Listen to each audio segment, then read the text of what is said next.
अंदरून सिंध के ताजरों की अहम तंजीम Sukkur chamber of commerce and industries के ज़ेर एहतमाम सीरत कॉन्फ्रेंस का इनेकाद किया गया, जिसमें मुमताज़ मजहबी स्कॉलर मोहम्मद असद थानवी समेत दीगर उलमा इकराम ने खिताब करते हुए कहा कि आका दो जहान हज़रत मोहम्मद सल्लल्लाहु अलैहि वसल्लम दुनिया में रहमत बनकर आए।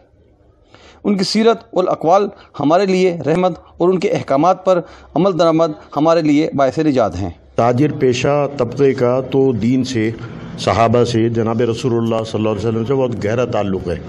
तो जनाब रसूलुल्लाह सल्लल्लाहु अलैहि वसल्लम बुनियादी तौर पे ताजिर थे और पूरी ज़िंदगी तिजारत की। और ये जो सीरतुन्नबी का जलसा है, जनाब रसूलुल्लाह की सीरत बयान करना, जनाब रसूलुल्लाह के अहवाल ज़िंदगी बयान करना, ये है कि लोगों को उस पर अमल करने की अल्लाह ताला तौफीक अता फरमाता है। सीरत कॉन्फ्रेंस में भारतीय सुप्रीम कोर्ट की जानिब से बाबरी मस्जिद की जगह मंदिर की तामीर के फैसले की पुरजोर अल्फाज में मजम्मत करते हुए मजम्मती करारदाद मंजूर की गई। सुप्रीम कोर्ट ये फैसला कर दिए कि जहाँ अल्लाह का जिक्र हुआ, जहाँ जब मस्जिद है उसको शहीद कर दिया जाए, मंदिर बना दिया जाए, जबकि अल्लाह उसके रसूल का हुक्म ये है कि जहाँ मस्जिद कायम होगी ता क़यामत वहाँ मस्जिद ही रहेगी। हम इसकी शदीद अल्फाज में मजम्मत करते हैं। आप सब ये करारदाद मंजूर करते हैं।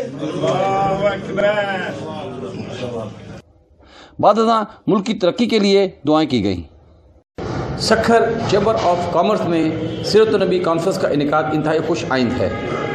इस कॉन्फ्रेंस में उलमा इकराम ने ताजरों को सुन्नत नबी पर अमल करते हुए बेहतर कारोबार की तलकीन भी की।